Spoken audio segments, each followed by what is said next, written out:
morning. There are a couple basics that I don't see sometimes with the beginners. And so I wanted to go back and make sure that the advanced students, the brown belts, maybe even the black belts and stuff had, so that when you work with the beginners, you make sure you get these fundamentals into their rolling, okay? The potential damage, particularly on the rolls, if you don't do it right, is to hurt the neck or the head. There are some other little ones that are much less critical, but as I was saying, the trouble is that when the new students get hurt like that, they don't usually come up and say, what am I doing wrong? They just go, I can't do this, and they quit.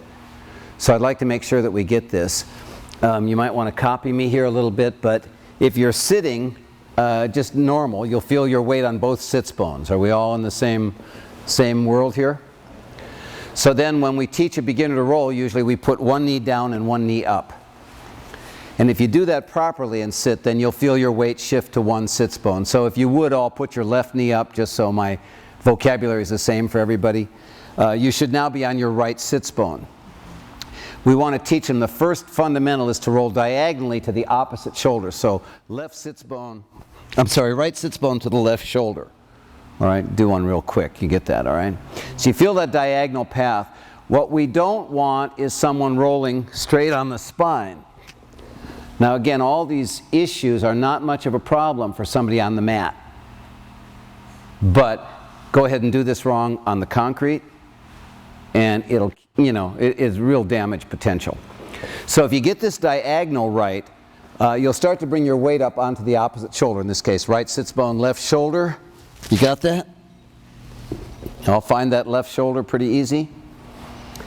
And it brings you across the spine where it's the most flat on the back, where it doesn't stick out. So it's the safest for the spine. And then if you'll start to reach out and touch the toe, go ahead. And these are the basic fundamentals I would teach any beginner, and I would hope that you would.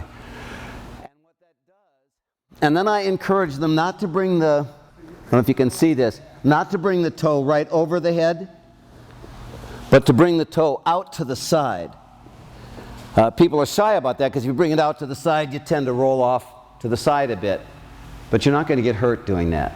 You might not get up as quick, and in a fight that might be critical, but in learning, that's not the issue. The issue is if you come too straight and you roll on the neck, that's when you pull the neck out. So if the weight's on the shoulder, you should eventually be able to balance on your shoulder with your toe touching. Once you're comfortable in that position, touch the knee, and you've basically completed the roll. You should feel no pressure on the neck. As a matter of fact, maybe give me your eye one last second. If you can see it right here, my head never touches. Do it from the other angle here. My head never touches the mat. Again, you bang your head on the mat, no big deal. Go bang your head on the rug where there's concrete under it. Go out on the street and roll. And you should, once in a while, very slowly and softly on your hard floor or something, do a couple rolls real slow, and you'll find where you need to work, okay? Get out on the shoulder, keep the head from touching, go out and roll. The place I look for is if you can't feel the diagonal, that's the place to start. Once you've got the diagonal, you should be able to touch the toe in such a way that your weight is out on the shoulder. And then you touch the knee, and you're basically there, all right?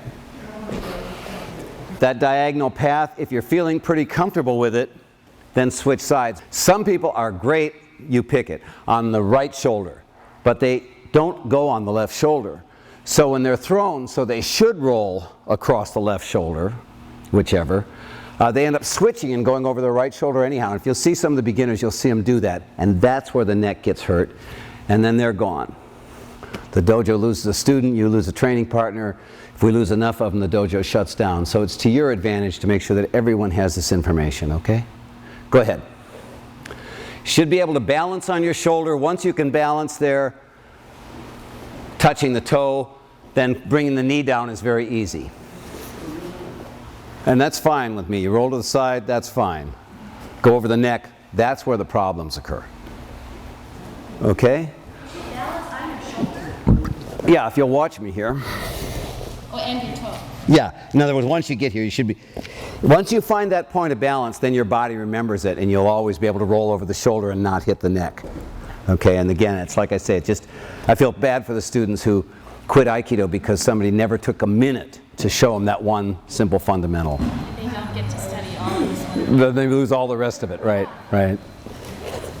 Okay, I'm going to give you one more pointer here. Get in the habit of, now we're doing this way. I'd like this to become conscious as we touch the toe and then the knee. You do not ever want to practice touching the knee and then the toe. Again, on the mat, nobody's going to care. Go practice it there and you'll see what I'm talking about, all right? And if your head's touching at all, you probably should be a little further out on your shoulder.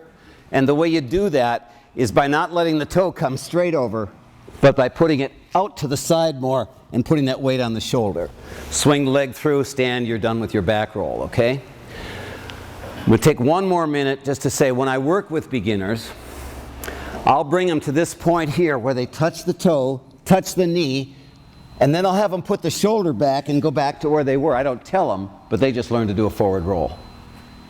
So the emphasis is diagonal path, sits bone to the opposite shoulder, no pressure on the neck, head never touches, and the forward and backward roll can learn from each other, as it were. They're virtually the same movement for the torso at least. Slow and easy, safety first. Develop the proper habits and help those around you so no one gets hurt, and we can always practice in a joyful manner.